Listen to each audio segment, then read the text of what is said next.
찬송하시겠습니다. 찬송 60장 찬송하시겠습니다.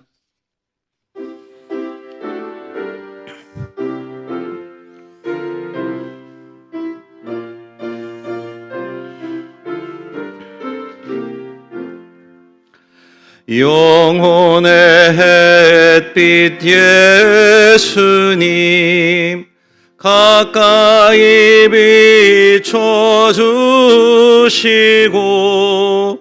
이 세상 구름 일어나 가리지 않게 하소서.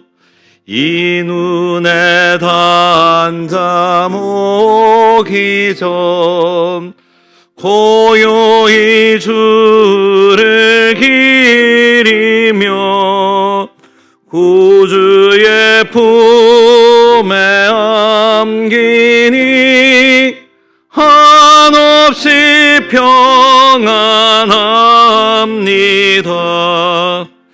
잠 깰 때 주여 오셔서 나에게 복을 주시고 주님의 사랑 안에서 언제나 살게 하소서. 아멘. 251장 찬송하시겠습니다.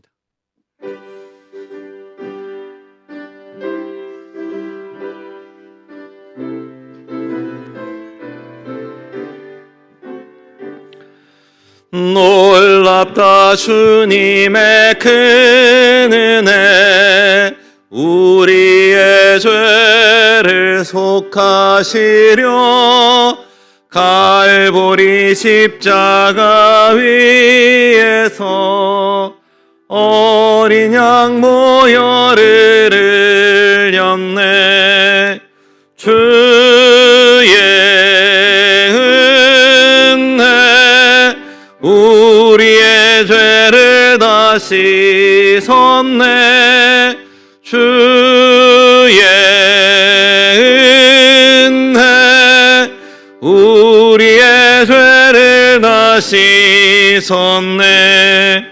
죄악은 성난 파도 같이 우리 영혼을 위협하나 헤아릴 수 없는 주 은혜 십자가에서 보이셨네.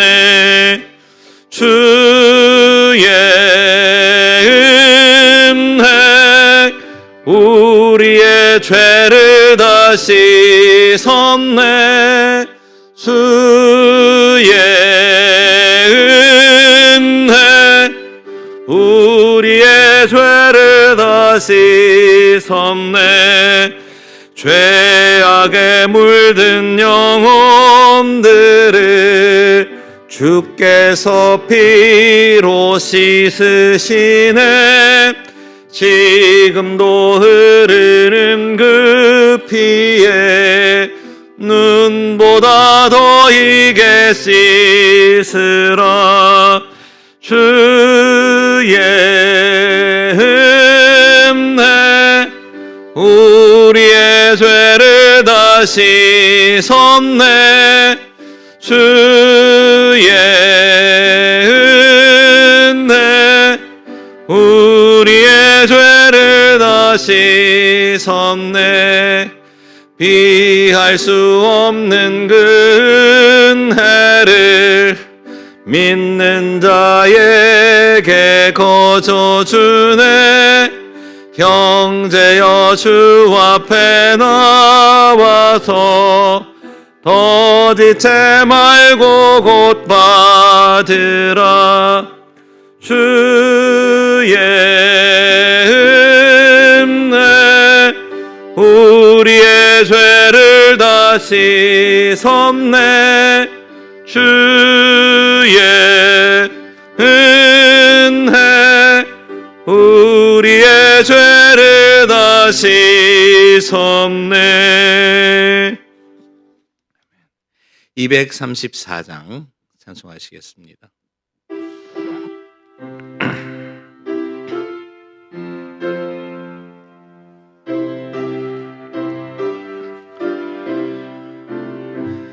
구주 예수 그리스도 다시 세상 오실 때 기쁨으로 우리 맞아 길이 같이 살겠네. 영화롭고 아름다운 우리 본향 천국에서 주와 같이 영원히 살겠네. 괴로움 없고 죽음 없는 하늘나라 올라가 그 생명 가까이에서 쉬게 되리라. 영화롭고 아름다운 우리 본향 천국에서 주와 같이 영원히 살겠네. 천국에는 해와 달과 별과 등불 없어도 하늘나라 밝은 빛이 찬란하게 비치네. 영화롭고 아름다운 우리 본향 천국에서 주와 같이 영원히 살겠네. 하늘나라 찬양 소리 쉴 새 없이 들리고 검은 고와 노래소리 청하고 묘하다. 영화롭고 아름다운 우리 본향 천국에서 주와 같이 영원히 살겠네. 만국 백성 사면에서 주의 보좌 둘러서 천사 노래 화답하며 길이 찬양하겠네. 영화롭고 아름다운 우리 본향 천국에서 주와 같이 영원히 살겠네. 239장 찬송하시겠습니다.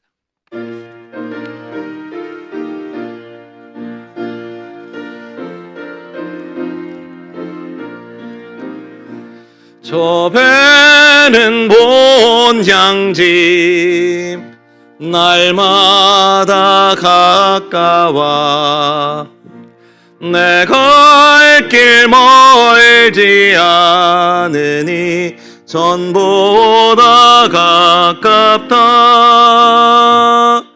더 가깝고 더 가깝다. 하룻길 되는 내 본향 가까운 곳일세. 내 주의 집에는 거할 곳 마음토다. 그 보좌 있는 곳으로 가까이 갑니다. 더 가깝고 더 가깝다. 하루길 되는 내 본향 가까운 곳일세. 내 생명 끝날에 십자가 벗고서 나 멸류관을 쓸 때가 가깝게 되었네. 더 가깝고 더 가깝다. 하루길 되는 내 본향 가까운 곳일세. 내 삶의 끝날을 분명히 모르니 내 주 여길 나가도록 늘 함께 하소서. 더 가깝고 더 가깝다. 하루길 되는 내 본향 가까운 곳일세. 아멘.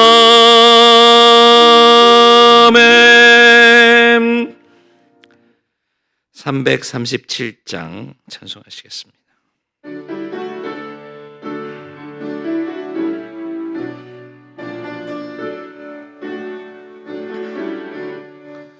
내 모든 시험 무거운 짐을 주 예수 앞에 아뢰이면 근심에 쌓인 날 돌아보사 내 근심 모두 맡으시네.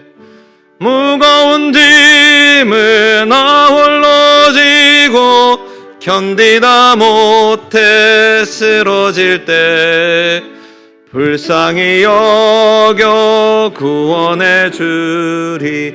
은혜의 주님 오직 예수.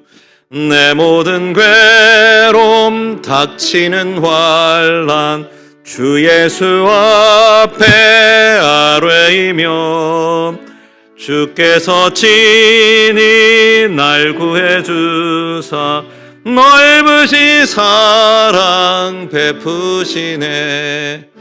무거운 짐을 나 홀로 지고 견디다 못해 쓰러질 때 불쌍히 여겨 구원해 주리. 은혜의 주님 오직 예수. 내 짐이 점점 무거워질 때 주 예수 앞에 아뢰이며 주께서 친히 날 구해주사 내 대신 짐을 져주시네. 무거운 짐을 나 홀로 지고 견디다 못해 쓰러질 때 불쌍히 여겨 구원해 주리. 은혜의 주님 오직 예수. 마음의 시험 무서운 죄를 주 예수 앞에 아뢰이며 예수는 나의 능력이 되사 세상을 이길 힘 주시네.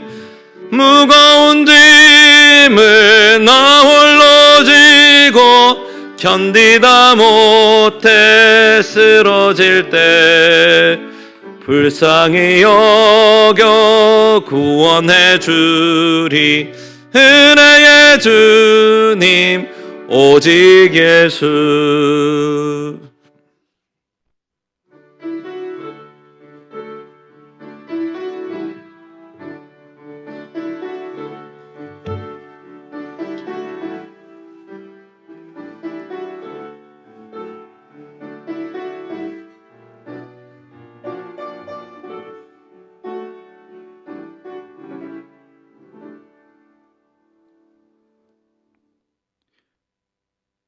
하나님 아버지 감사합니다. 저희들을 지난 3일간 지켜주시고 또한 하나님의 자녀로서 이 땅을 살아갈 수 있는 은혜를 주신 것 감사합니다. 물론 우리가 지난 3일을 돌아보면 이 은혜를 받았음에도 불구하고 이 은혜에 합당한 삶을 살았는가를 걱정하게 되고 근심하게 됩니다. 그러나 그럼에도 불구하고 변함없는 하나님의 사랑이 있기에 또한 그 사랑의 증거가 오늘 이 저녁 우리를 불러주신 것이고 이 말씀을 우리에게 또한 깨닫게 해주신 것이기에 우리의 형편이 어떠하든 주님의 사랑으로 불러주시는 우리를 향하신 그 뜻을 버리지 아니하시는 하나님께 기쁜 마음으로 나왔사오니 우리 심령이 온전히 주님께 붙들리게 해주시고 이 주의 말씀을 통해서 우리의 삶이 회복되어져 가는 은혜를 얻을 수 있도록 그 길을 시작하게 하여 주시옵소서. 이 시간 많은 또한 것들을 내려놓고 왔습니다. 아직 내 마음속에 사로잡고 있는 그러한 여러 가지 근심들과 걱정거리들이 있습니다. 해결하지 못한 일들이 또한 내 마음을 빼앗기도 합니다. 그렇지만 이 시간만큼 온전히 주님의 말씀에 집중하도록 주의 성령께서 역사하시고 주관하여 주셔서 우리가 온전히 주님과 만나는 시간으로 이 시간을 삼게 하여 주시옵소서. 예수님의 이름으로 기도드립니다. 아멘.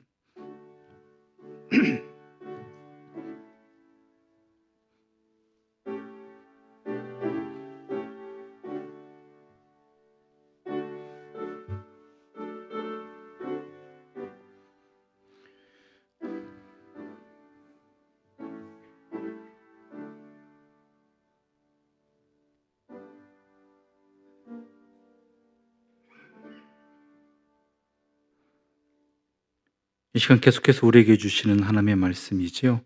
누가복음 12장 49절부터 59절까지의 말씀입니다. 누가복음 12장 49절부터 52절입니다. 59절까지입니다. 59절입니다. 누가복음 12장 49절부터 59절입니다. 한 절씩 나눠 읽도록 하겠습니다. 마지막 절은 함께 읽도록 하겠습니다. 내가 불을 땅에 던지러 왔노니 이 불이 이미 붙었으면 내가 무엇을 원하리요?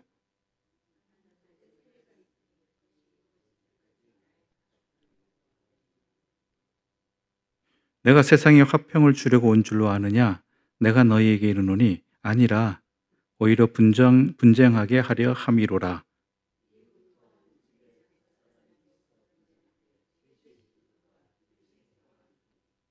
아버지가 아들과 아들이 아버지와 어머니가 딸과 딸이 어머니와 시어머니와 며느리와 며느리가 시어머니와 분쟁하리라 하시니라.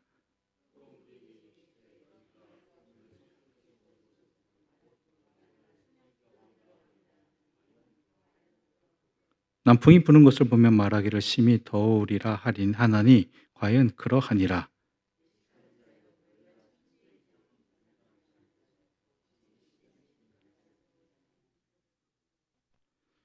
또 어찌하여 옳은 것을 스스로 판단하지 아니하느냐?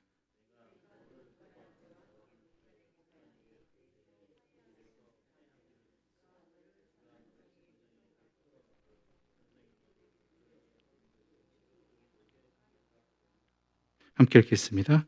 내게 이르노니 한 푼이라도 남김이 없이 갚지 아니하고서는 결코 거기서 나오지 못하리라 하시니라. 아멘. 오늘 본문의 시작부터 참 고민하게 합니다. 그 고민 중에 하나가 뭐냐면 도대체 이게 무슨 뜻이냐? 이 단어들이 어떤 것을 의미하냐라는 것이죠. 49절을 보아도 그렇습니다. 내가 불을 땅에 던지러 왔노니 이 불이 이미 붙었으면 내가 무엇을 원하리요라는 이 주님의 말씀 가운데 이 말씀을 이해하기 위해서는 가장 먼저 우리가 제대로 알아야 되는 단어가 불이죠. 과연 불이 뭐냐라는 것이죠. 어떤 단어를 여기를 불 대신 집어넣으면 이 말이 이해가 더 쉬워질까로 보셔도 됩니다. 내가 불을 땅에 던지러 왔노니 이 불이 이미 붙었으면 내가 무엇을 원하리요? 무엇인 것 같습니까? 불하면 우리가 가장 먼저 떠오르는 것은 성령이죠. 성령을 먼저 생각하게 됩니다. 대체적으로 그렇죠. 내가 성령을 땅에 던지러 왔노니 이 성령이 이미 너에게 허락되었으면 내가 무엇을 원하리요? 말이 통하는 것 같지 않습니까? 그런데 또 다른 좀 그렇다라고 생각되어지는 부분이 뭐냐면, 내가 성령을 땅에 던지러 왔다라는 이 표현이 좀 그렇습니다. 성령을 주시는 건 맞는데 하필 왜 던지시냐라는 것이죠. 예수님의 강권적인 역사를 말하는 것인가라는 생각도 들고요. 또 이 불이 이미 붙었으면 내가 무엇을 원하려라는 이 구절이 연결이 조금 불투명하긴 합니다. 왜냐하면 성령께서 언제 허락되시는지는 예수님도 아시는 거거든요. 예수님께서도 분명히 말씀하셨죠. 내가 떠나가야지 이 성령이 너에게 임하리라. 그런데 이 성령이 이미 붙었으면 내가 무엇을 원하려는 이 표현은 예수님이 이전에 하신 말씀과 좀 연결되지 않는다라는, 뭔가가 좀 그렇다라는 생각이 들 수도 있다라는 것이죠. 저만 그럴 수도 있겠습니다만은. 그러니까 이 말씀 뭡니까? 이 성령이 이미 붙었으면 내가 무엇을 원하리요라는 이 표현 속에는 성령이 이미 너에게 임했으면 좋겠다라는 그런 뜻이 함께 담겨 있는 것 같기도 합니다. 그런데 예수님은 분명히 아시잖아요. 언제 성령이 그들에게 허락되어지는지. 예수님께서 주시는 거니까. 그래서 또 다른 의미는 뭐냐? 심판으로 또한 해석되기도 합니다. 내가 심판을 이 땅에 던지러 왔노니 이미 심판이 시작되었으면 내가 무엇을 원하리오라는 것이죠. 그러니까 너희가 더 이상 뭐 할 게 없다라는 뜻도 되기도 합니다. 이미 심판이 시작되었다라면. 이것의 타당성이 조금 높은 이유는 예수님께서 이 땅에 오실 때 세례 요한을 통해서, 또한 예수님을 통해서 예수님의 처음 사역을 시작하시면서 선포된 말씀이, 대표적인 상징되는 말씀이 회개하라였거든요. 도끼가 이미 나무 뿌리에 놓였다. 그러니까 나무 뿌리를 찍었다가 아니라 놓였다라고 표현되고 있죠. 아직 임하지는 아니했다. 도끼가 나무 뿌리를 찍진 않았다라는 그 표현 속에서는 이 심판이 이미 임했다라면 내가 뭐 더 이상 어쩔 수 없다라는 식으로 표현될 수도 있다라는 것이죠. 그래서 지금 아직 너희들에게는 뭐예요? 이 땅에는 선택의 기회가 남아있다. 선택의 기회가. 물론 도끼가 나무 뿌리에 놓인 것은 맞지만 이것이 영원한 멸망의 심판으로 이어질지 아닐지는 아직 남아있다라는 그런 의미로 해석하는 경우도 있다라는 것이죠. 어느 쪽일지는 여러분이 한번 생각해 보시기 바랍니다. 어느 쪽이 타당한지는. 굳이 저의 의견을 묻는다면 일부러 길게 말한 쪽이 맞겠지요. 그렇습니다. 또 50절을 우리가 다시 한번 읽어볼까요? 50절입니다. 함께 읽어보겠습니다. 나는 받을 세례가 있으니 그것이 이루어지기까지 나의 답답함이 어떠하겠느냐. 예수님께서 받을 세례가 있다고 합니다. 이미 예수님 세례 받으셨죠? 안 주겠다고 하는 거 내가 어떻게 감히 예수님께 세례를 베풀겠습니까? 라고 세례 요한이 말했잖아요. 그래서 너 할 일 해 하고 강권적으로 받으셨잖아요. 그런데 예수님은 나는 받을 세례가 있다라고 하신다라는 것이죠. 그럼 이 받을 세례는 도대체 뭐겠습니까? 받을 세례. 이미 받은 세례가 있고요. 받을 세례가 또 있네요. 세례 2번 받는 겁니까? 물세례, 불세례입니까? 한동안 그런 오해를 갖고 있었던 경우도 있었지요. 특히 군대를 제대한 청년들 가운데 믿음 생활 시작하면서 다시 한번 세례를 받아야겠다라고 결단하며 온 청년들도 있었습니다. 왜냐하면 군대에서 받은 세례는 내가 믿지 않은 상태에서 받은 세례이기 때문입니다라는 것이죠. 내가 그 세례를 받은 목적은 여러분이 상상하시는, 이미 알고 계신 바로 그것이죠. 특정 상품을 말씀 안 드리고 초코 과자, 그거 저희 때는 그랬거든요. 그래서 군대에서도 할당량이 있었어요. 몇 명 이상 모아라. 그래서 요거 받으면은 뭐 오후훈련 면제해 준다라든지, 아니면 뭘 면제해 준다, 아니면 대표적인 게 가면은 뭐 초코 과자하고 야구르트도 준다 뭐 이런 식으로 넘어가서 세례를 받은 적이 있거든요. 종교생활 안 하면 또 종교생활이라고 표현했거든요. 종교생활 안 하면은 내무반에서 여러 가지 또 어려움들이 있었어요. 신병 때는. 고참들이 가만 안 내버려 두거든요. 일 시키거든요. 근데 그때라도 나가서 자유를 얻는 것이죠. 그런 목적에서 세례를 받았는데 예수를 믿고 난 다음에 보니까 그 사례가 얼마나 허무한 것인지 알게 되었으므로 내가 다시 세례를 받으려고 합니다. 또 어떤 이들은 이렇게 이야기도 했죠.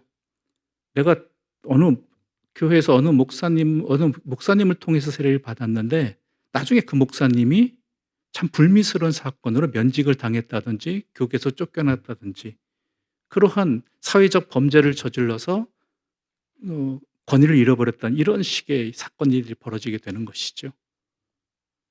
그러다 보니까 그 목사님한테 받은 세례가 과연 효력이 있느냐, 다시 받아야 되는 건 아니냐, 이렇게 생각하는 사람들도 있었다라는 것입니다. 여러분, 오늘 정리를 하죠. 교회 교리상으로, 교회 헌법상으로 세례는 이러하든 저러하든 한 번입니다. 평생에 한 번입니다. 특히 어거스틴 같은 경우는 이러한 상황 속에서 이러한 갈등의 상황이 이런 문제점이 있던 시대가 있었거든요. 언제였냐면은 로마 제국의 박해가 끝난 이후에 교회에 등장했던 여러 가지 문제 중 하나가 뭐였냐면 배교한 교역자로부터 받은 세례가 과연 효력이 있느냐였어요. 물론 세례를 줄 때는 목회자로서 역할을 감당하고 있었지만 이 사람이 나중에 배교했단 말이에요. 박해를 못 이겨서. 근데 좋은 시절이 왔단 말이에요. 그런 상황 가운데 그 사람들이 행한 성례들이 과연 효력이 있느냐 없느냐, 그 사람 자체가 문제인데 그 사람 행한 것 또한 오염되지 않았을까라는 그런 신학적인 문제가 등장했죠. 거기에 대해서 갑론을박이 있었던 것 같습니다. 그 중에 대표적으로 어거스틴이 이렇게 결정을 내렸죠. 성례는 사람에 의해서 효력이 있는 것이 아니라 성례라는 그 자체로 효력이 있는 것이다. 그러면 그 사람이 나중에 어떻게 변질되었던 간에 그 사람이 그때 적법한 절차에 따라서 이것을 행했다라면 그 성례 자체가 효력을 가지고 있다라고 정의를 내리죠. 그것을 조금 한자적으로 표현하면 이것을 사효론이라고 이야기합니다. 인효론이 아니라 사효론. 인효론은 사람의 어떤 사람이냐에 따라서 그 성례가 효과가 있다는 것이고, 사효론은 그 성례 자체가 효과가 있다는 것. 물론 적법한 절차 아래에서 행해진 것들은 반드시 효력이 있다라는 것이죠. 아무튼 그렇다면은 예수님께서 이미 세례를 받으셔놓고 왜 받을 세례가 있다고 하셨는가? 그것이 도대체 뭘 말하는 것인가? 여기서 말하는 예수님이 말씀하시는 받을 세례는요, 십자가의 죽으심을 말하는 것입니다. 십자가의 죽으심. 왜냐하면 예수님께서 이 땅에 오신 목적이 뭐죠? 이 땅에 오신 것은 우리를 새로운 존재로, 옛사람은 죽고 그리스도의 부활과 더불어 우리를 새로운 존재로 구원해 주시기, 회복시켜 주시기 위한 것이죠. 거듭난다라고 이야기하죠. 새 생명을 살게 하는 것입니다. 죄로 말미암아 멸망해버릴 존재이지만 예수 그리스도의 십자가의 죽으심을 통해서 예수님께서 그 일을 감당하심으로 말미암아 우리가 새로운 피조물이 되었다라는 것이죠. 그러니까 이 십자가의 죽으심을 통해서 새로운 존재로 거듭나지 아니한다라고 한다. 아직 그게 이루어지지 않았잖아요. 십자가 돌아가시지 않았으니까. 이루어지지 않다면 그때까지 내가 얼마나 답답하겠는가, 이 땅에서 사역을 하면서. 이 사람들을 데리고 사역을 하면서 얼마나 답답하겠느냐라는 거예요.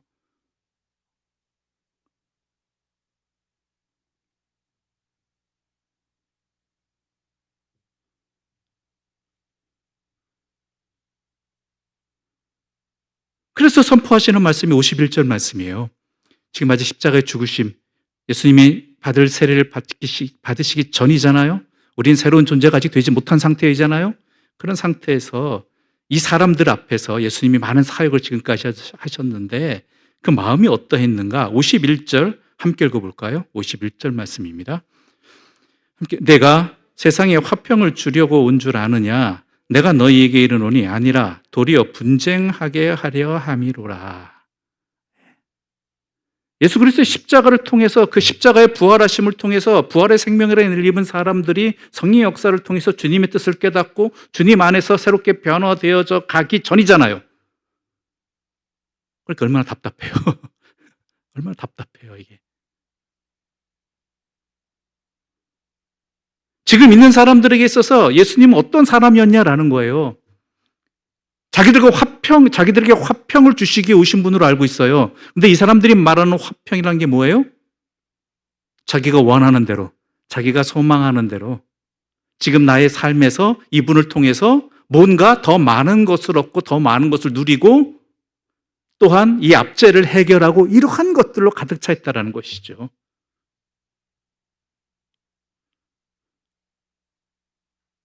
장정만 해도 5천 명이나 되는 사람들을 도시락 하나로 먹이시는 분이고 무리도 걷는 분이시고 병든 자도 고치시고 그렇잖아요. 그 당시 유대 기득권이고 아무도 꼼짝 못했던 바리새인이나 서기관들도 뭐예요? 물론 그들이 변화되진 않았지만 다른 말 못하게 아예 말대꾸도 못하게 이겨버리시는 분 아니에요. 말로, 교훈으로, 전에 듣지 못한 교훈의 권위로서. 그러니까 이분이면 자신들이 그리는 소망하는 세상을 충분히 이루어 주실 수 있을 것이라고 생각한 거예요. 이게 사람들이 예수님을 따르는 목적이었어요. 예수님을 통해서 얻고자 하는 화평이었어요. 예수님은 뭐라 그러셔요? 내가 세상에 화평 주려고 온 줄 아냐?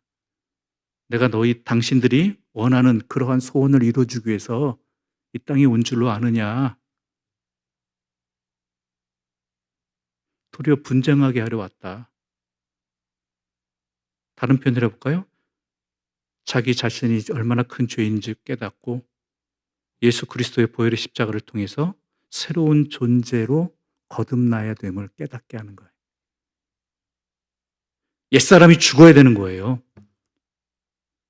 세상의 이치 따라서, 세상의 논리 따라서, 세상의 가치관 따라서 그것이 전부인 줄, 이 땅이 전부인 줄 알고 살아온 그러한 인생이 얼마나 잘못된 것인 줄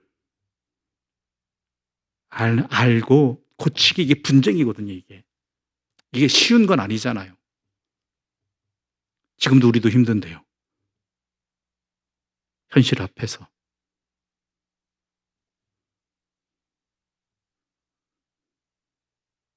그러니까 예수님 보고 호산나고 외쳤던 그 사람들이요. 며칠 뒤에는 어떻게 돼요? 십자가에 못 박으라고 소리칠 수밖에 없는 거예요. 그리고 그 수많은 사람들이 예수님의 말씀을 들으러 모였고 또한 오병이의 기적 사건도 경험하고 예수님이 너무 피곤해서 도망가시면 거기까지 먼 길을 마다 않고 쫓아냈던 사람들이 어때요? 마다하지 않고 다 도망가 버리는 거죠. 주님의 뜻이 무엇에 있는지 조금씩 뭔가 이상하다, 내 말과 내 생각과 다르네, 이런 것들이 느껴지면서 어때요? 와르르 무너지고 있는 것이죠.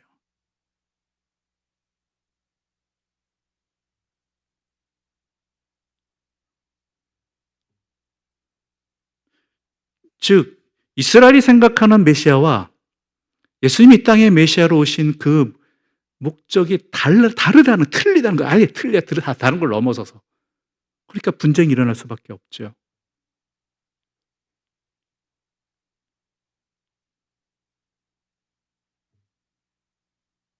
그러니까 답답해 속 터지는 것이죠. 답답해서 예수님은 나는 이러기 위해서 이 땅에 왔는데, 내 목숨까지 내놓고 왔는데, 성육식까지 해가지고 가장 비참한 자리에까지 왔는데, 그리고 지금 십자가의 길을 향해 걸어가시는 중이거든요. 이러고 근데 이 사람들은, 모여든 사람들은 뭐예요? 전혀 다른 생각, 예수님의 생각과는 다른, 자기들의 생각 속에서 예수님을 그렇게 해줄 것이라고, 그런 예수님이라고 생각해버리니까 얼마나 답답하겠어요.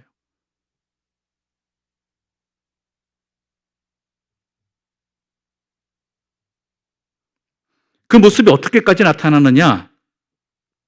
우리 다시 한번 51절부터 53절까지의 말씀을 함께 읽어보겠습니다. 51절부터 53절입니다. 함께 읽겠습니다. 내가 세상에 화평을 주려고 온 줄로 아느냐? 내가 너희에게 이르노니 아니라 도리어 분쟁하게 하려 함이로라. 이후부터 한 집에 5사람이 있어 분쟁하되 셋이 둘과 둘이 셋과 하리니 아버지와 아들과 아들이 아버지와 어머니가 딸과 딸이 어머니와 시어머니와 며느리가 시어머니와 분쟁하리라 하시니라. 당시 한 집에 5명 정도가 사는 것 같습니다. 추측이죠. 본문에 비교해 보면 평균 한 집에 서로 떨어져 있는 집 말고요. 누구는 어디 살고 누구는 어디 살고 아니고 한 집에 보통 그렇게 모여 살았다고 그러죠. 평균이라고 하니까 더 많이 살고 집도 많겠죠. 3대가 같이 살고 심지어 4대도 함께 살고 그러니까. 왜냐하면 그 고향을 떠나지 않으니까요. 옛날에는 고향을 떠나지 않아. 떠나면 거의 죽는 것과 마찬가지로 생각했던 시대니까요. 그런데 이것이 3대2로 싸우든지 2대3으로 싸우든지 또한 가장 가까운 사이여야 될 아버지와 아들과 아들이 아버지와 어머니가 딸과 딸이 어머니와 시어머니와 며느리가 시어머니가 분쟁하리라는 것이죠. 왜냐하면 예수님께서 분쟁하게 만들으셨다라는 거예요. 예수님께서 왜 남의 가정을 이렇게 분쟁하게 만들었을까요? 자기 가족들을 돌보지 말라는 것일까요? 그건 우리 하나님께서 가정을 창조해 주셔놓고 뒤에 뒷말이 다른 거하고 같지 않을까요? 기독교 신앙의 가장 중요한 핵심 중에 하나는요, 하나님이 창조해 주신 관계의 시작인 가정을 소중히 하라는 것입니다. 그 시작인 또한 부부의 관계도 마찬가지고요. 하나님 안에서 항상 바라보라고 이야기하는 것이죠. 가정과 모든 것을 떠나서 혼자 신앙생활하라 그런 건 매우 특수한 경우들 뿐입니다. 그거는. 그런데 그것은 도리어 갈라지는 모습을 나타내고 있다는 것이죠. 왜 그렇느냐? 앞의 구절과 연결되어집니다.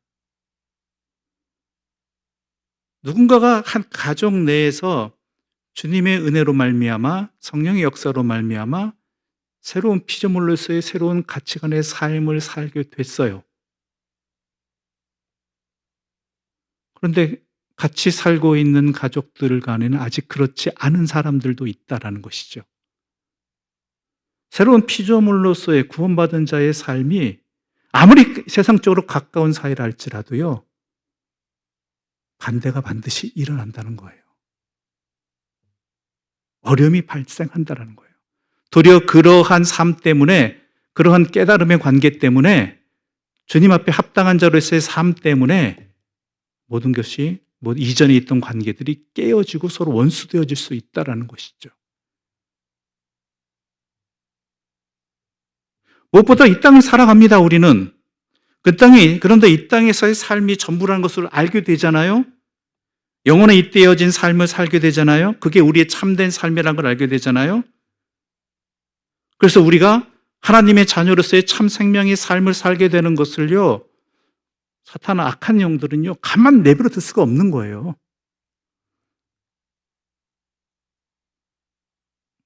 그것을 무엇을 통해 방해하느냐? 가장 가까운 관계들을 통해서 그것을 깨트리려고 한다는 것이죠.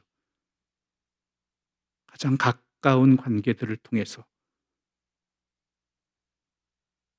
내 배우자가 될 수도 있고요. 내 부모가 될 수도 있고요. 내 자녀가 될 수도 있습니다.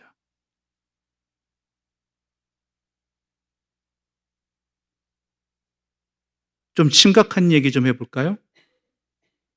제가 함부로 할 이야기는 아니지만 오늘날 신앙인의 가정에서 신앙인들에게 가장 이러한 것을 잘 나타내는, 이러한 서로가 이러한 믿음의 삶을 살지 못하게 하는 악한 영들의 이 관계를 오염시키는 이러한 모습들이 가장 잘 나타난 게 자식을 통해서예요. 자식을 통해서. 부모가 해줄 수 있는 것은 뻔하거든요. 아무리 잘해준다 할지라도. 그러나 내 자녀가 또한 이 세상을 살아가야 되는 것은 분명하지요. 좋은 학교도 들어가야 되고 시험도 잘 봐야 되고 또한 좋은 직업도 얻어야 되고 그런 가운데 그러한 우리의 선택의 중심에 과연 무엇이 있느냐라는 것이죠. 선택의 기준이 어디에 있느냐라는 것입니다. 내 자녀가 잘 되고 좋은 학교 들어가고 좋은 직장 들어가고 좋은 결혼을 하고 좋은 직업을 얻고 하는 그 기준이 어디에 있느냐라는 것이죠.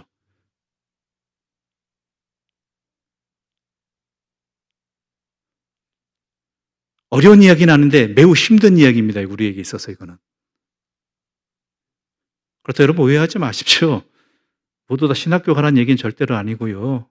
교회 생활만 열심히 하라는 이야기 절대로 아닙니다. 우리 하나님 그러신 분 아니잖아요. 우리에게 각자에게 맡겨진 달란트들이 있고요. 그 달란트에 합당하게 살아가도록 하나님께서는 또 우리에게 소명의 자리들을 각자 허락해 주십니다. 그러기 위해서는 주님과의 관계를 항상 놓치지 말아야 되는데 부모된 자로서 자녀들이 그러한 삶을 살아가는 데 있어서 선택을 하는 데 있어서 또한 자녀들이 어떤 선택을 하는 데 있어서 부모들이 기도하는 그 기준이 그런 선택의 기준이 도대체 어디 있느냐라는 거예요.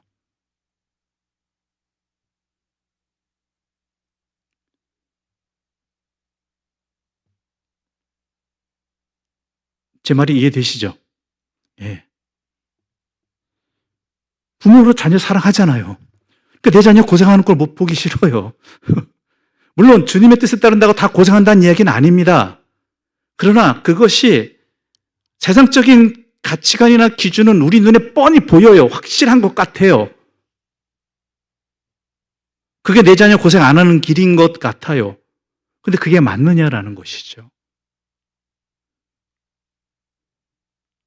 하나님의 뜻이 어디 있는가를 항상 놓고 기도하고 있었느냐라는 것이죠.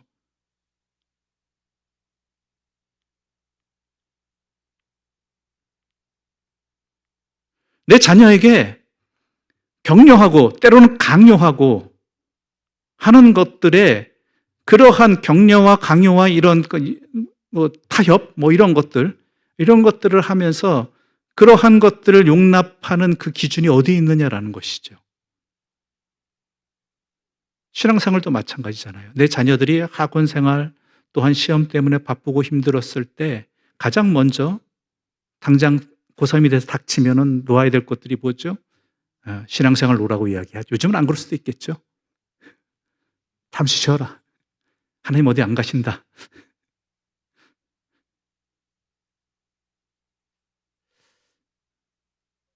더 어려울 때일수록 우리가 하나님의 도우심을 구해야 되는 거 아니겠습니까? 그렇다고 해서 교회만 나와서 예배만 드리고 기도만 하라는 이야기 아니에요. 자신의 삶의 자리에 주어진 학업의 자리에서 최선을 다하면서 하나님의 뜻을 구하고 하나님의 도우심을 구하고 하나님이 또한 말하고자 하시는 말을 듣고자 하는 그러한 모습이 함께 더 많이 있어야 되는 것 아니겠습니까?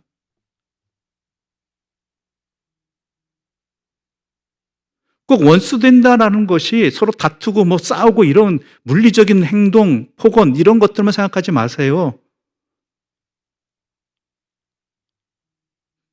격려라든지 때로는 타협 이런 것들을 통해서 모든 관계가 하나님으로부터 멀어지게 만든다라고 한다면 그것을 용납하고 때로는 권장까지 한다라고 한다면 이게 바로 분쟁입니다. 분쟁이에요. 이게 분쟁이에요. 서로 대놓고 큰 소리치기가 아니에요. 서로 타협해서 하나님과 관계가 약해지게 만들어버리는 거. 그런 모습들이 이게 점점 내려가잖아요. 고2, 고2, 1, 고등학교 잘 들어가야 된다고. 또 요즘은 어때요? 초등학교 때부터 내려가죠. 왜냐면 좋은 중학교 들어가야지 좋은 고등학교 들어간다고.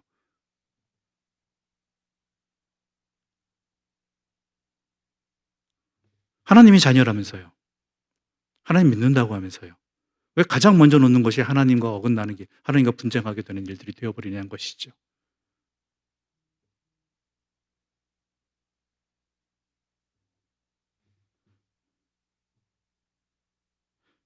우리 성경 한 군데 찾아보겠습니다. 요한복음 15장 18절과 19절입니다. 요한복음 15장 18절과 19절입니다.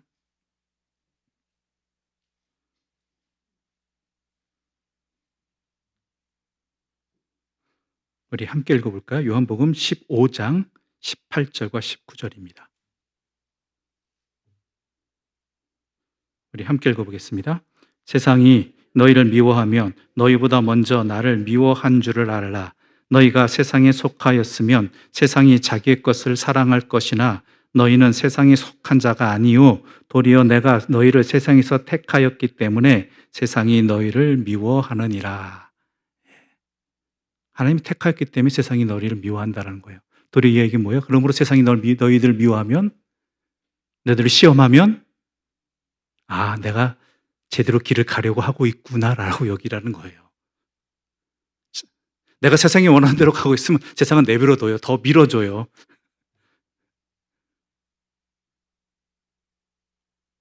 내가 좀 심하게 얘기해서 내가 그리스도인답게 살아가는데 내 마음에 갈등이 없다라고 한다면 의심해야 됩니다. 내가 과연 그리스도인답게 살아가고 있는가? 물론 안 그런 분도 있죠. 이미 마음이 확정되어서 그 어떤 유혹에도 흔들리지 않은 강한 믿음과 확신으로 내 마음은 평안하다고 살아가시는 분도 계시겠죠. 그런 분들은 특수한 분들이고 대부분은 많은 시험거리들이 항상 기도 제목이 나오게 돼도 갈등이 생긴단 말이죠. 불안하고.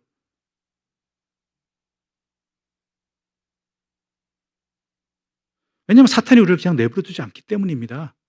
사탄도 졸지도 주무시도 않으셔요. 하나님만 졸지도 주무시도 않는 게 아니라 사탄도 졸지도 주무시도 아니해서요. 아니해요.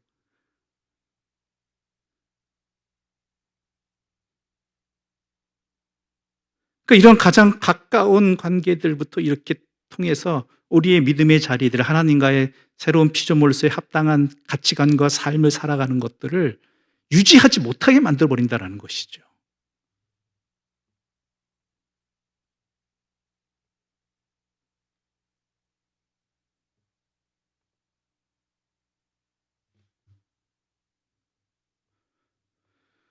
그러니 예수님께서는 얼마나 답답하시겠어요.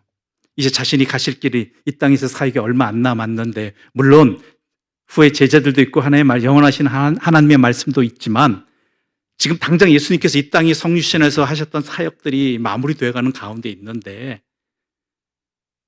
보면 갑갑하죠. 답답하죠. 기적이라면 못하셨던 게 뭐가 있겠습니까? 넘치도록 하셨잖아요. 말씀의 권위가 없었습니까? 그럴 리가요.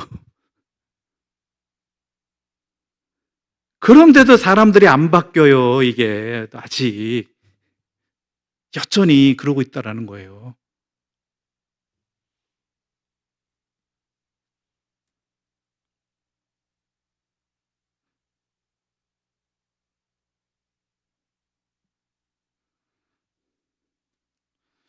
(56절) 말씀 우리 함께 읽어볼까요? 56절 말씀입니다. 함께 읽겠습니다. 외식하는 자여, 너희가 천지의 기상은 분간할 줄 알면서 어찌 이 시대는 분간하지 못하느냐.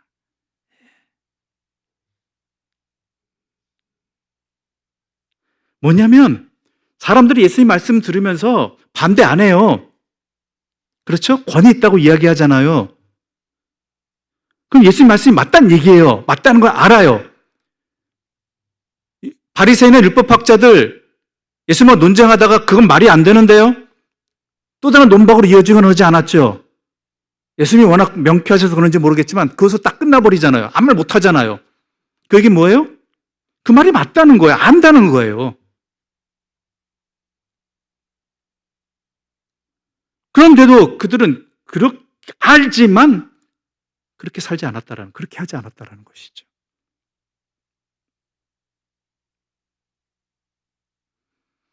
예수님께서는 말씀을 들은 대로 살아야 한다는 거 알지만 그렇게 살지 않는 이 세대 사람들을 뭐라고 하셔요? 의식하는 자들이라는 것이죠. 오늘 우리의 시대도 다를 바 없죠. 그게 맞지만 지금 우리 현실은 이러하니까 어쩔 수 없습니다. 이거부터 합시다. 언제 주시면 주님은 다시 오실 줄 알고.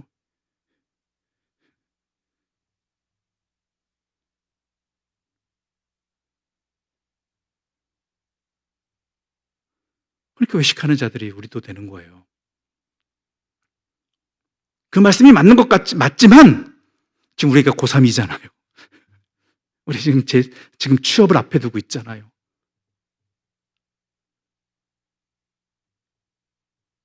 그 말이 맞지만 내 형편이 지금 그렇잖아요. 우리 교회 형편이 그렇잖아요.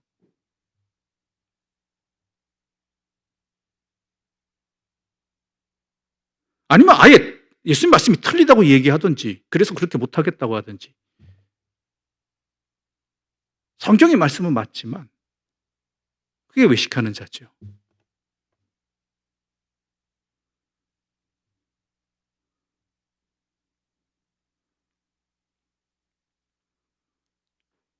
너무나 안타까우신 거죠. 이거는 욕하는 게 아니라요, 너무 안타까워 하시는 겁니다. 거듭나야 된다라는 거예요. 그래서 사람이 거듭나지 아니하면 안 된다.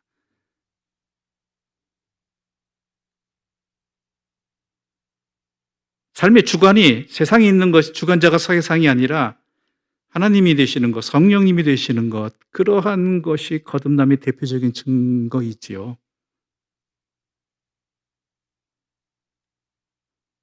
문제는 우리는 왔다 갔다 해서 문제지만, 그래도 왔다 갔다라도 하면 다행이게요. 왔다가 가버리면 끝인 경우도 많죠. 왜냐하면 거기에 맞들이게 되면 나쁜 짓은요, 한 번 하기가 어렵지 한 번 맛보면 어때요? 빠져나오기 힘들어요.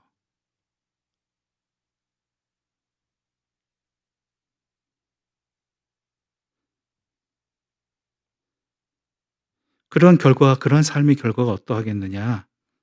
우리 57절부터 59절까지의 말씀 우리 함께 읽어볼까요? 57절부터 59절입니다. 우리 한 절 함께 읽어보겠습니다. 또 어찌하여 옳은 것을 스스로 판단하지 아니하느냐? 내가 너를 고발하는 자와 함께 법관에게 갈 때에 길에서 화해하기를 심쓰라. 그가 너를 재판장에게 끌어가고 재판장이 너를 옥졸에게 넘겨주어 옥졸이 옥에 가둘까 염려하라. 내가 이르노니 한 푼이라도 남김이 없이 갚지 않고서는 결코 거기서 나오지 못하리라 하시니라. 예수님이 또 안타까운 것은요, 왜 옳은 것을 스스로 판단하지 않느냐라는 것이에요. 무슨 얘기인가 하면요, 옳고 그름에 대해서 왜 남에게 맡기느냐라는 것이죠. 즉, 우리들이 이 세상을 살아가면서요, 이것이 하나님의 뜻인지 아닌지를 스스로 분별해 봐야 되거든요.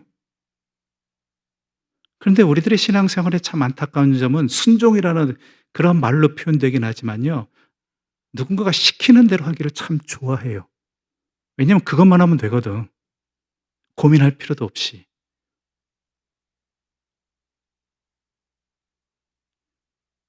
예를 들면 율법학자들이 얘기합니다. 안식일을 기억하여 거룩하게 지키라. 기억하여 거룩하게 지키라는 의미가 뭐냐를 스스로 판단하지 않는다는 것이죠. 안식일에 맨밑 대상 가지 않는 것, 회당 예배에 참석하는 것, 또 어떤 일을 하고 어떤 일을, 아니 정확히 말하자면 어떤 일을 하지 않는 것, 그것을 지키는 것 자체만은, 그것만 가지고 내가 안식일을 기억하여 거룩하게 지켰다라고 생각한다라는 것이죠. 맞나요, 그게? 근데 안식일을 기억하여 거룩하게 지키라고 하신 하나님의 뜻이 무엇인지 스스로 판단해보고 그 내 삶에 적용해서 살아가려고 하지 않는다는 것이죠.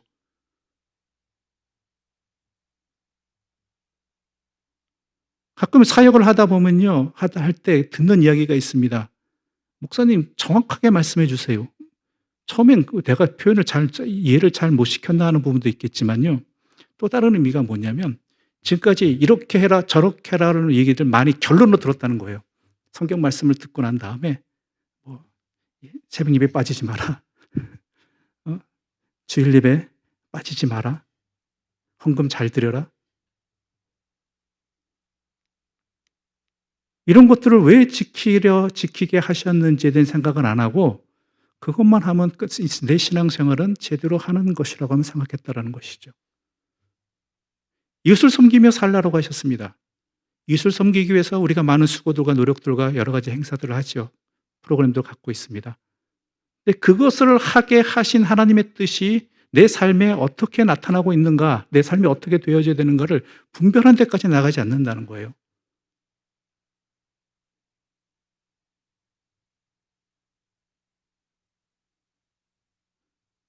옛날에 이런 거죠. 옛날에 저희 땐 국민학교죠. 중학교, 고등학교 때 교장 선생님이 훈화를 합니다.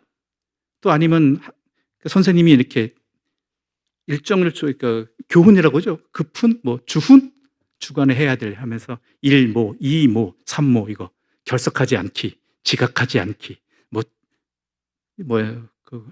책 교과서 뭐 예를 들면 연습장에는 문제풀이 했거든요. 연습장 문제풀이 10장 이상 하기 매일. 그거 왜 하게 하는데요?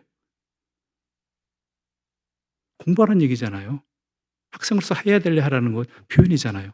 근데 그것만 하는 게 목적이에요. 그것만 하면 내가 학창생활, 학생으로서 역할을 다 한다고 생각한다는 것이죠.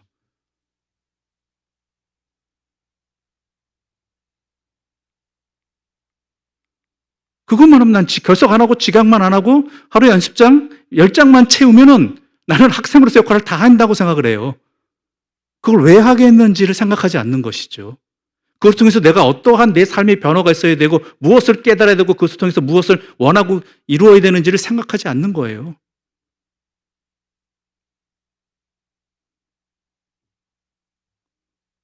우리가 왜 주의를 지키라고 하시고 하나님 앞에 예배를 드리고 하고 주의 말씀을 읽으라고 할 거예요? 성경 맺독했느냐 이거예요?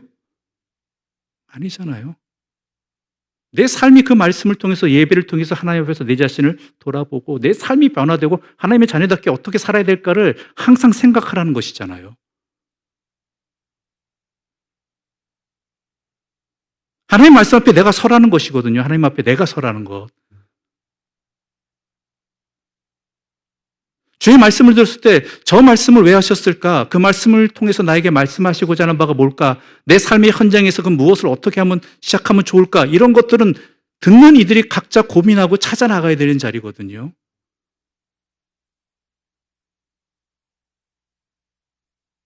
우리 자녀들에겐 창의적 학습을 하고 주도적 학습을 하놓고 신앙의 자리에서는 왜 A부터 Z까지 하라는 것만 하지 말라는 것만 찾고 그것만 지키면 되는 것처럼 이렇게 창의력 없는 주도적이지 못한 그런 신앙생활을 하면서 살아가느냐라는 것이죠. 왠지 아세요? 그게 쉬워요. 그냥 시키는 대로만 하면 돼요. 그것만 지키면 돼요. 그 외엔 나머지 내 마음대로 해도 돼요. 그 다음은 생각하지 않아도 돼요. 그게 우리에게 익숙해져 있잖아요.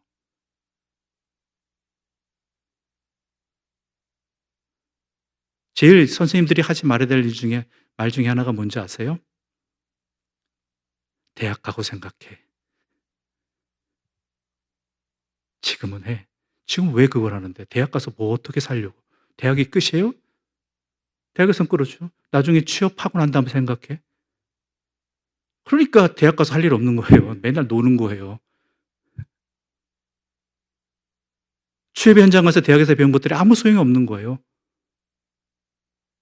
지금의 이 학업의 과정을 통해서 그 다음에 내가 어떠한 삶을 살아가는 준비의 과정인지 이걸 통해서 내가 무엇을 배우고 어떻게 그 다음을 나가야 될지를 생각하지 않으니까 그냥 그것만 하면 끝인 인생이 되어버리는 것이죠. 그러니까 고등학교, 중고등학교의 수업도 뭐 어떻게 돼요? 대학교에 들어가면 아무 소용없는 중고등학교 시절이 되어버리는 거예요. 요즘은 안 그럴 수도 있겠습니다. 제 경험상 이야기하는 거니까. 공부하는 목적도 마찬가지죠. 열심히 색칠해 가면서 동글라미 하면서. 뭐 때문에 목적이에요? 시험을 치르기 위한 목적이에요. 시험 치고 난 다음에 기억나요? 모르겠습니다. 여러분들은 기억이 날지 모르겠지만 기억이 전혀 안 나죠. 시험 치르는 그 순간. 왜냐하면 그 공부는 내가 알아가고 미래를 준비하기 위한 그러한 목적이 있는 게 아니라 이 지금 눈앞에 닥친 이 시험을 잘 보는 것에만 목적이기 때문에 그 목적을 이뤘잖아요. 그다음에 아무 소용없는 거죠. 기억도 안 나죠. 어쩜 그렇게 하얗게 잊어질 수 있을까요?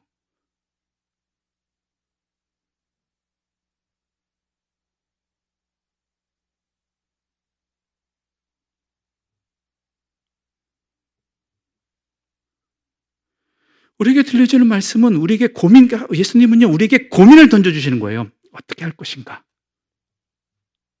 그 고민을 통해서 내가 길을 찾아가는 거예요. 성령의 도우심을 통해서. 그래서 항상 우리는 끊임없이 물어야 되는 것이죠. 주님이라면 어떻게 하실까? 주님의 뜻이 어디에 있는가? 주님이 나에게 왜 이 말씀을 하셨을까?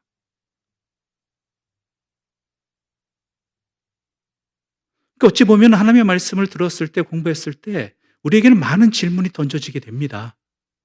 그 질문은 우리의 삶의 자리에서 하나씩 풀어가는 것이죠. 찾아가는 것이고. 그러다 그것이 내 마음판, 깨닫게 되면서 내 마음판에 새겨지는 것이잖아요.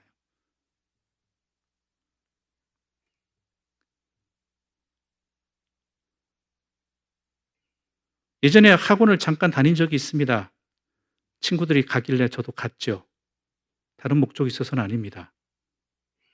그런데 수학 학원이었는데 문제풀이를 너무나 선생님이 잘해주세요. 문제가 싹싹 풀려요. 와, 난 알았다. 다음에 문제는 제가 풀 수 있었을까요? 못 풀었거든요. 하나도 기억이 안 나요. 그때는 그렇게 이해가 잘 됐는데 듣는 그 순간 나는 알았도다, 깨달았도다 했는데 뭘 아는지 아시겠죠? 집에 가서 내가 안 풀어봤어요.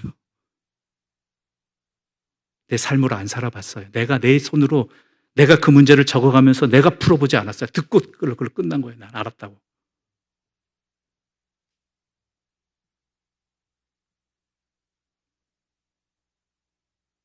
물론 한 번 해서는 안 되죠. 몇 번 풀어봐야 되죠. 그래야지 내 마음판에 새기죠. 그게 내 삶의 빛이 되고 지표가 되고 힘이 되는 것이죠.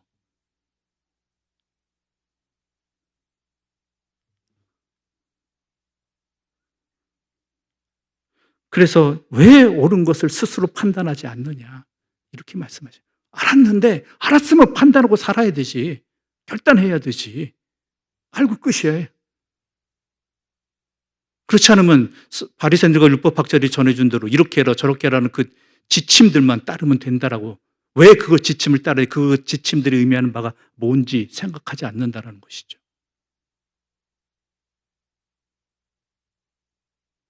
주님 보시기 얼마나 답답하시겠어요.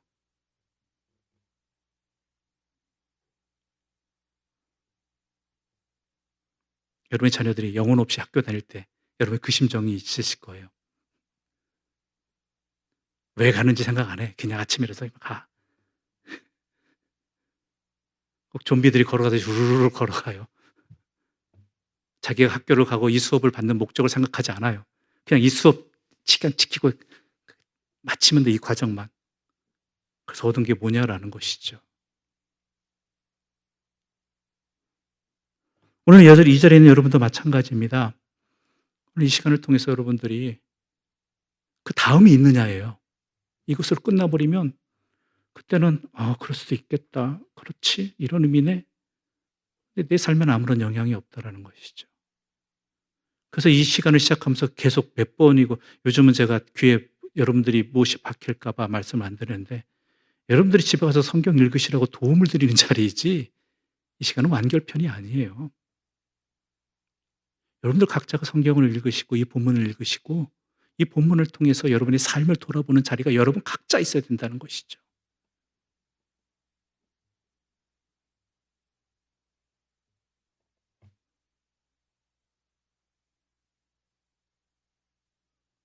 그 적용편이 바로 이것이에요. 58절과 59절의 말씀이죠. 너 빚진 것이 있으면은 고발하는 자 너와 함께 갈 때 먼저 화해해라. 이게 용례거든요. 일종의 신뢰. 네가 지금 어떤 일을 해야 될 때 해야 될 일이 무엇인지 제대로 알라는 거예요. 재판받으러 가는데 지금 어떤 대상자와 함께, 고발하는 자와 함께, 그럼 그 전에 먼저 너가 해야 할 일이 뭐냐라는 거예요.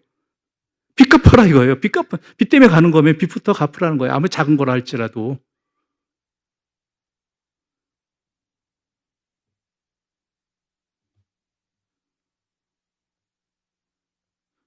그러니까 이 말씀이 뭐예요? 그 일이 닥치기 전에, 결론이 맺혀지기 전에 네가 당신이 해야 할 일이 뭔지를 깨닫고 스스로 할 일 하라는 거예요.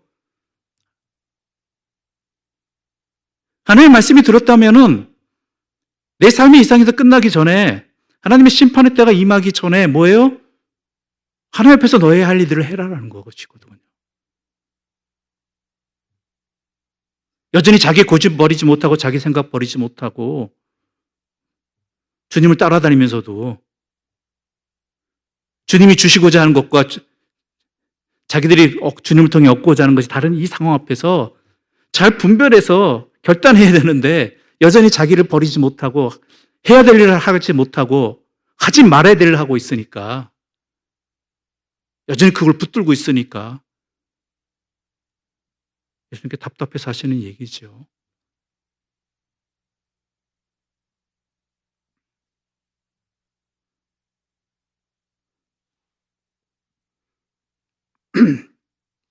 사도 바울은 이것을 이렇게 표현했습니다. 로마서 12장 2절 말씀입니다.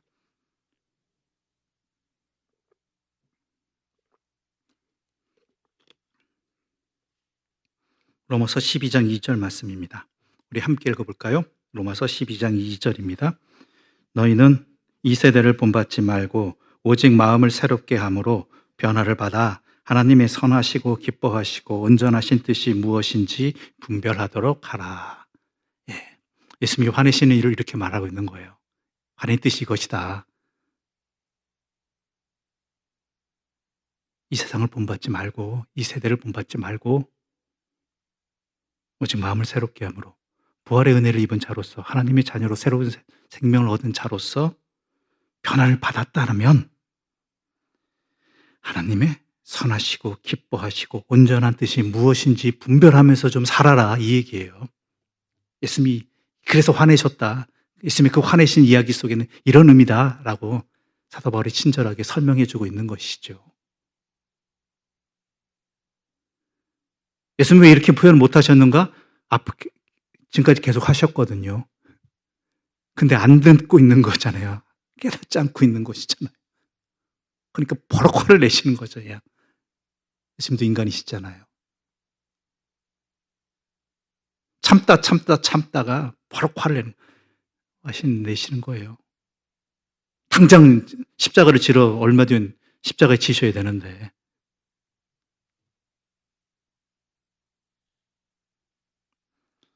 분명히 알라는 것입니다. 우리는 새로운 피조물이라는 거예요.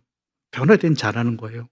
그렇다면 그에 합당한 삶을 살아야 되는데, 그러한 인생의 폼을 가지고 살아야 되는데, 형태를 가지고 살아야 되는데, 틀을 가지고 살아야 되는데,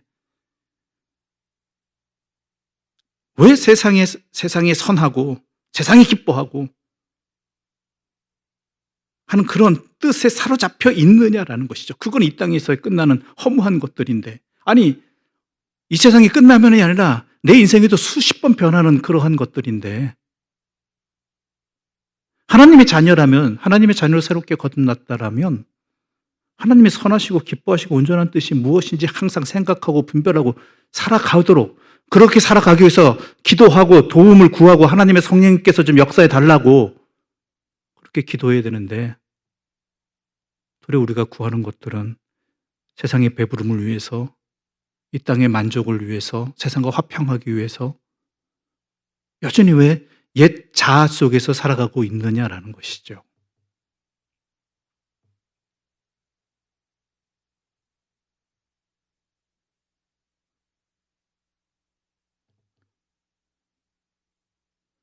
우리들이 보기에 우리들의 삶이 온전함이 무엇에 달려 있느냐라는 것입니다.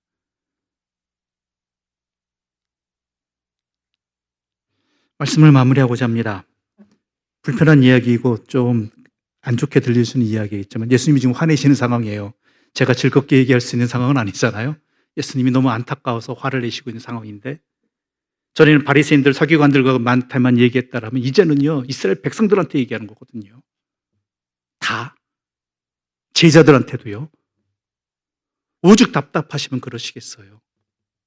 예수님께서는 자기가 받을 사례를 받으시기 위해서 그것을 통해서 이 백성의 죄를 씻어주시고 새로운 존재로 새로운 피조물로서 만들어 주시고자 하는 일들을 마무리하러 완성시키러 가시는데 이 사람들은 3년 내내 변함이 없는 예수님은 따라다니면서 예수님이 주시는 말씀을 듣고 예수님이 주시는 양식을 먹으면서 쫓아다니면서 여전히 그러고 있는 것이 너무나 답답하신 것이죠. 서당계 3년이면 뭐라고 그래요? 기억이 잘 안 나네요. 하도 엉뚱한 것들만 기억이 나가지고 분식집 3년이면 라면 끓인다는 이런 생각 나는데 풍고름다 그러죠. 맞아요. 우리는 예수님 3년 쫓아낸 사람이고 뭐예요? 개도 그러는데 우리의 신앙의 재림과는 어떠하냐라는 것이죠. 이 역정이 예수님의 역정이 그 안에 담긴 주님의 뜻과 사랑을 우리가 깨달아야 됩니다. 얼마나 안타까우시면 얼마나 답답하시면 얼마나 우리를 사랑하시면 달래도 안 되니까 꾸짖기까지 하시는 것이겠습니까? 그러므로 바울 사도가 표현한 대로 우리의 이 삶의 자리에서 어떤 고난의 자리에 있고 어려운 상황에 있다 할지라도요, 우리의 삶의 발걸음이 이 세대를 본받는 것이 아니라 오직 하나님의 자녀로서 마음을 새롭게 하고 변화를 받아서 하나님의 선하시고 기뻐하시고 온전한 뜻이 무엇인지 구하고 깨닫고자 하고 또한 깨달았으면 그 말씀대로 살아가고자 몸부림칠 수 있는 한 걸음씩이라도 내딜 수 있는 우리의 생각이 변화될 수 있는 그러한 새로운 피조물로서의 삶을 허락되어진 삶을 영생의 삶을 살아가시는 저와 여러분 되시기를 간절히 소망합니다. 기도드리겠습니다. 하나님 아버지 감사합니다. 하나님께서 우리를 지어가고 계십니다. 그런데 자꾸 우리는 뒤를 돌아보고 있습니다. 롯의 아내처럼 자꾸 뒤를 돌아보고 있습니다. 광야에서 어려운 일을 만날 때마다 조금만 배고프고 조금만 힘들 때마다 애굽의 때가 좋았다라고 원망하고 있는 이스라엘 백성들의 모습이 나의 모습입니다. 하나님의 말씀이 옳은 것인 줄 알고 또한 그것이 영생의 삶임을 알면서도 여전히 나는 뒤를 돌아보고 또한 세상을 향해 나아갑니다. 내가 닥쳐진 고난과 어려움의 자리도 하나님의 뜻 안에서 분별하는 것이 아니라 세상적인 그 무엇인가를 회복함을 통해서 내 삶이 나아지고 있다라고 우리 형편이 좋아지고 있다라고 뭔가 할 수 있게 되었다라고 그렇게 위안을 얻고자 하고 증거를 얻고자 합니다. 그러다 보니 우리의 삶의 기준은 하나님께 있는 것이 아니라 세상적인 가치관에 있게 되었습니다. 그러나 우리들을 보시면서 답답해 하시는 그 주님의 음성을 우리에게 들려주시니 감사합니다. 이 음성 앞에 깨닫는 자들 되게 해주시고 돌이키는 자들 되게 해주시고 살아가는 자들 되게 하여 주시옵소서. 무슨 일을 하든 무슨 결단을 하든 하나님의 선하시고 기쁘신 뜻이 무엇인지 그것을 온전히 알고 또한 그 뜻대로 살아가고자 하는 우리의 삶의 자리가 되게 하여 주시옵소서. 예수님의 이름으로 기도드립니다. 아멘. 하늘에 계신 우리 아버지, 아버지의 이름을 거룩하게 하시며 아버지의 나라가 오게 하시며 아버지의 뜻이 하늘에서와 같이 땅에서도 이루어지게 하소서. 오늘 우리에게 일용할 양식을 주시고 우리가 우리에게 잘못한 사람을 용서하여 준 것 같이 우리 죄를 용서하여 주시고 우리를 시험에 빠지지 않게 하시고 악에서 구하소서. 나라와 영광이 영원히 아버지의 것입니다. 아멘.